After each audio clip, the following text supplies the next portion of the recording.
Good morning guys. It's currently 9:40 AM na and actually kanina pa kami nagising ni Habi around 8:30 AM. Kinaya naman namin ni Habi yung lamig and buti na lang itong mattress pad namin is hindi naman siya yung sumisipsip ng lamig sa ilalim. Naka-help siya kahit papaano, pati yung comforter. Yun nga lang ako natulog ako ng meron akong t-shirt sa loob, meron akong jacket, tapos yung parang jacket na hindi naman totally puffer, pang kapal-kapal na jacket. Tapos sinuot ko din itong bonnet. Ganun ako natulog. And nakaya naman yung lamig. Tapos sa medyas, nagdoble din akong medyas. Kasi malamig-lamig pa rin. Tuloy umuusok nga yung bibig ko pag nagsasalita dito kagabi. And ngayong morning, kaya na din. Pwede na nga din mag-t-shirt. Pero yun, naka-jacket pa rin ako. Kaya na din naman yung lamig. Pero iba pa rin yung lamig dito. Kahit 9:40 AM na. Ang lamig pa rin ng hangin. And yun, mag-aalmusal na kami ni Habi. Ito ang ating view sa labas. Hindi pa namin ino-open ito dahil maano pa yung sinag ng araw dyan. Ito yung view natin sa labas.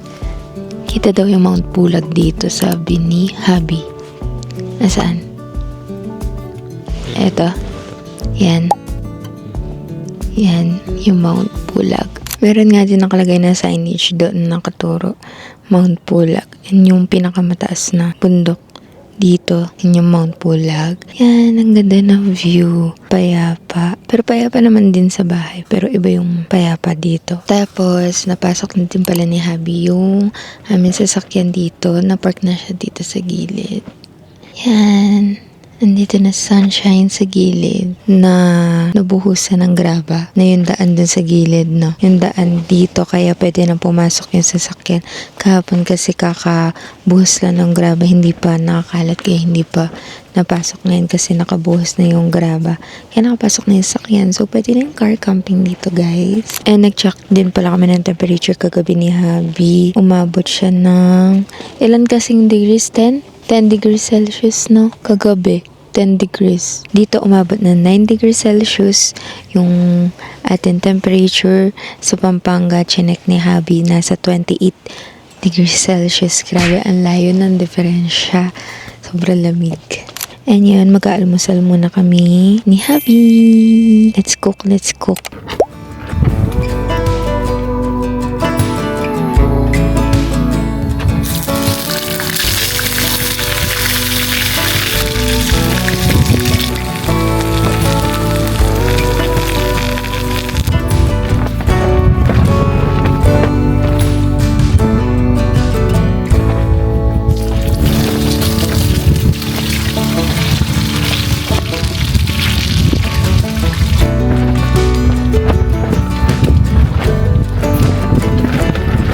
Almusal namin today, luncheon meat and coffee and kanin. Itong kanin na ito kagabi pa.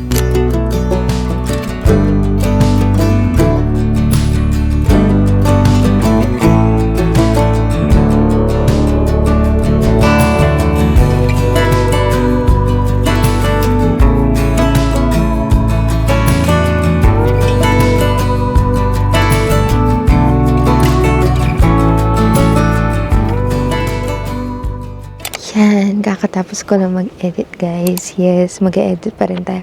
Kahit nandito tayo sa Benguet. Ililibot ko na kayo habang clear pa yung sky. And mali pala yun na sabi ko information sa inyo kasi ito nandito sa gilid. Yan, itong mga tanim pala na to, patatas to. Tapos parang bagong tanim pa kasi. Kaninang umaga may nagtatanim dito. And yan, kapag clear yung sky, kahapon yata, kadating namin na pagkita ko nitong view na to. Yan, meron siyang rice terraces, though hindi naman palitagin nakatanim iba-iba. Katulad nito, patatas to. Tapos kung magkita nyo, may ano nga dun, oh, puntod doon, libingan. Ay, meron din pala ditong puntod tsaka libingan. Ayun, nakikita nyo ba? Ayan, puntod din yan. Sabi kasi dito, parang dito sa Atok, wala naman talaga silang sementeryo, ganyan.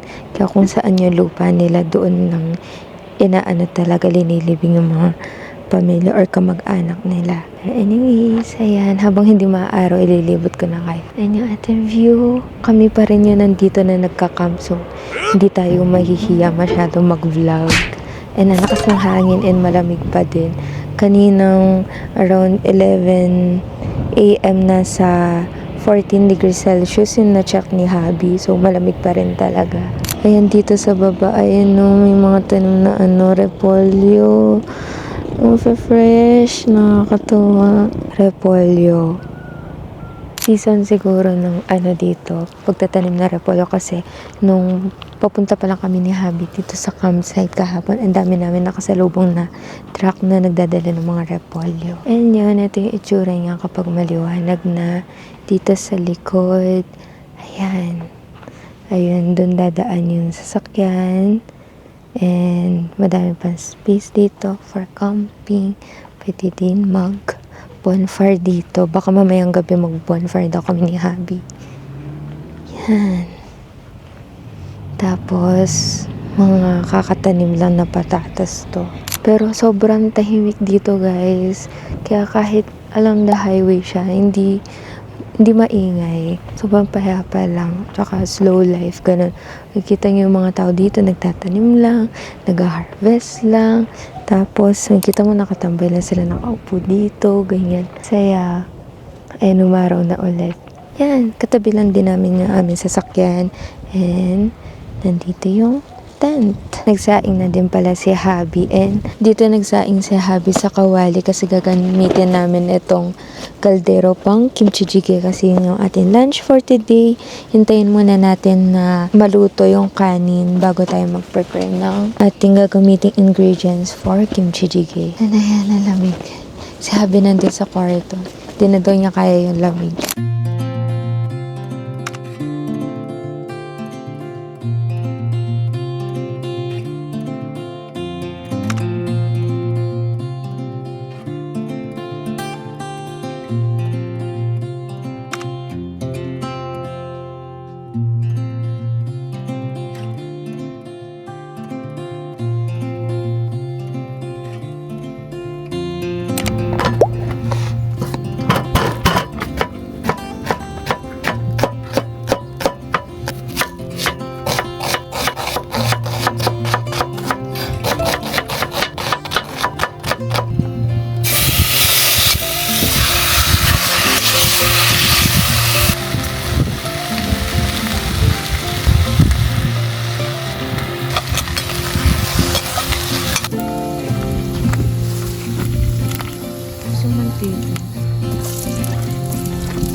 Tumubog sila.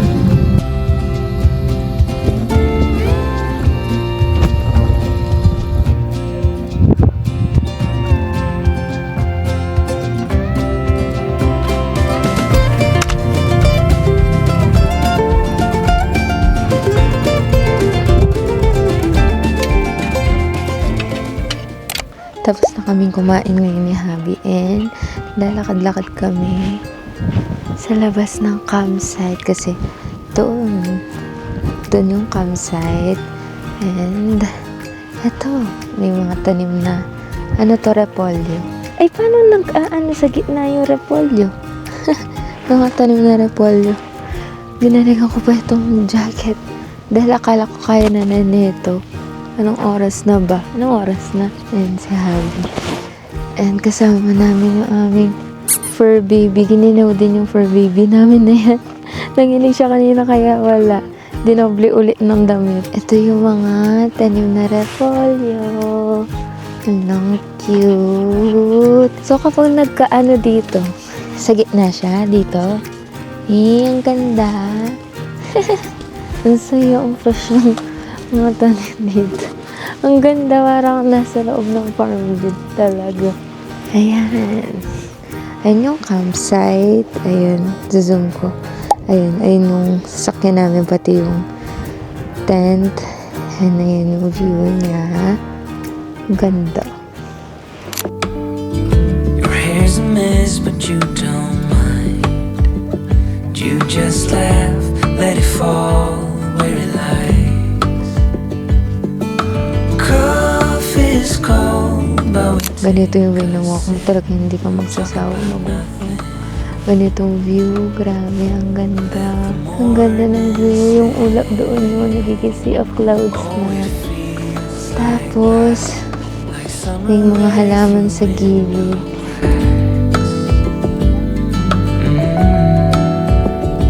Wow! Succulents. Ay, carrots! Ang daming carrots! Ang ganda. Ang ganda. like that, like the summer rain that falls so slowly on the naked skin upon your back. Oh, it feels like that, like a love song on a worn out track. Yeah, it feels like that. Feels like that. Yeah, it feels like that. Na na na na na na na. Feels like that. Oh, it feels like that, like summer air through window cracks. Oh, it feels like that, like the summer sun on quiet tracks. Oh, it feels like that, like the summer rain that falls so slowly on the naked skin upon your back.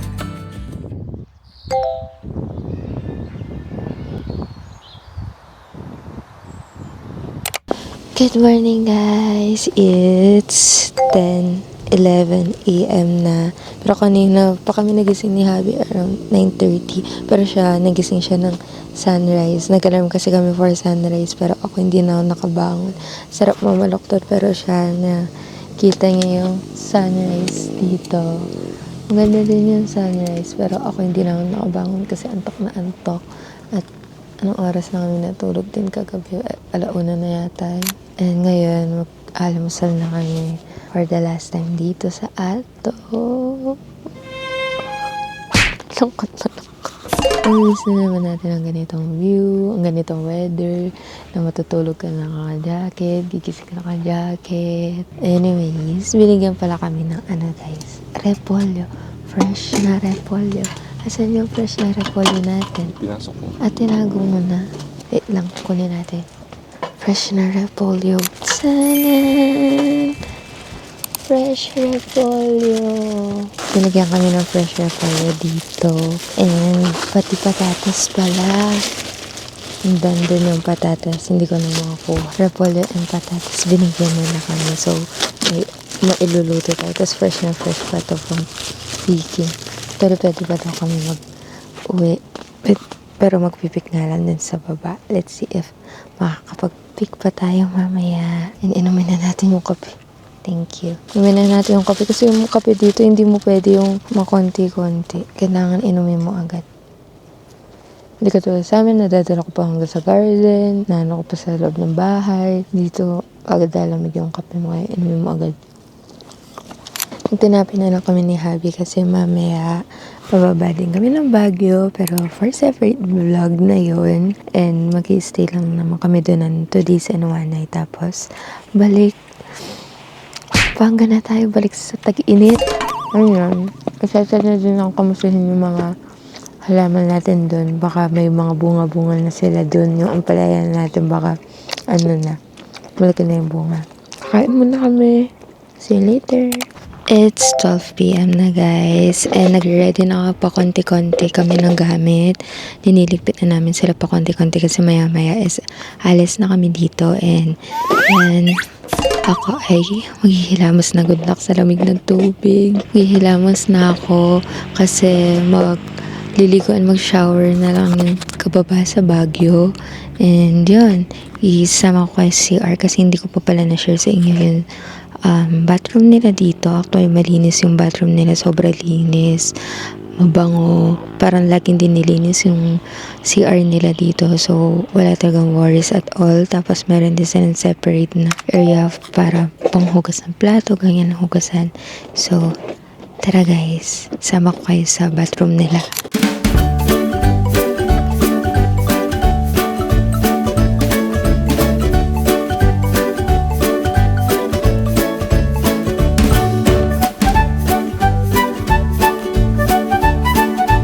This their CR guys, meron sleepers para sa CR, at least may iwasan magputik yung loob. Meron ding mirror dito, sabitan ng mga damit and towels. Malangaw nga lang today pero malinis sa CR and mabango. Yun nga lang, isa lang siya, so hopefully magdagdag sila. Di hassle sa amin ngayon dahil na-solo namin yung place, pero mahirap na to pag madami na yung campers. Walang heater dito pero nasabi ng may-ari sa amin na pwede naman mag-init ng tubig, basta sabihin lang. Meron natin silang ginagamit na pang init ng tubig. Then, ito yung toilet bowl nila. Ang unique. Talagang ma-experience mo yung culture nila. Kakain muna kami guys bago bababa, bago tayo magpapak. And medyo mainit na nga din. Ramdam na din yung init. Dahil hindi masyado mahangin ngayon. Pero malamig pa rin naman yung hangin. Yung ulam namin today is kimchi jjigae pa din. Madami nga lang langaw ngayon. Pero ito mga nakarang araw wala naman masyado. Yun, kimchi jjigae pa rin yung ulam namin. Actually, madami kami talaga nakaprepare ng ulam. Katulad, dapat kanina na breakfast namin, meron kaming binilin daing. Tapos, dapat kagabi dinner, meron minarinade si Habi na liempo. Liempo yan, no? Ay, manok. Dapat mag-iinasal nga, kaso hindi na lahat yung mga yan kasi kimchi jjigae lang talaga yun ang ulam natin ngayon. Ang dami pa rin sobra. Dami pa namin pagkain. Pwede pa ng isang gabi. Pero syempre hindi. Bababa na tayo. Kailangan natin bumalik sa ating pinanggalingan. Ayan, tara kain! Bago kami magpapak and all, tayo kakain muna. Baka mahilo na naman kasi sa biyahe. Alam nyo naman, yung biyahe na naman natin pababa ay kaya natin to. Sing, won't you sing with me? Leave everything for me. Stay the night. Oh, miss your flight. Walk through the rain with me. Get soaked to the skin, feel free. Shut the world out. Let's hang out. Oh, I used to see in colors, now it's gray. Till I met you at the concert the other day. The whole room lit up with warm, sunny rays. Tonight we'll turn minutes into days, and nothing's gonna make me look away. Peel off a layer and breathe. Lift up your head and lead. Count the stars, oh, before you leave. Save a kiss, pretty please. Try to reminisce over me. Know that I will cherish your memories. Oh, I used to see in colors, now it's gray. Till I met you at the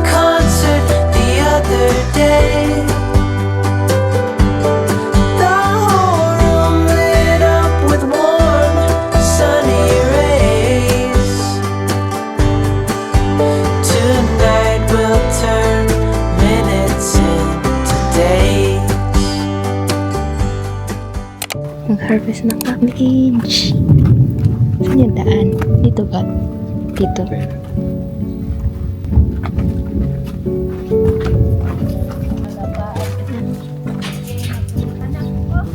Second hands. Kaya nga, no?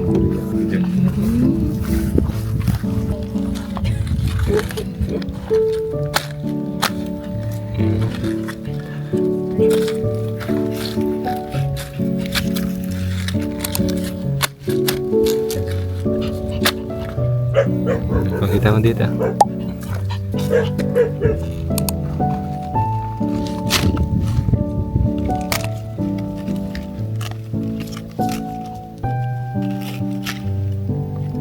Wow, ang linis ng katungso.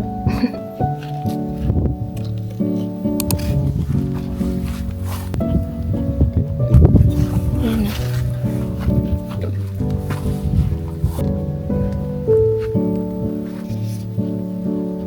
Ang kulay.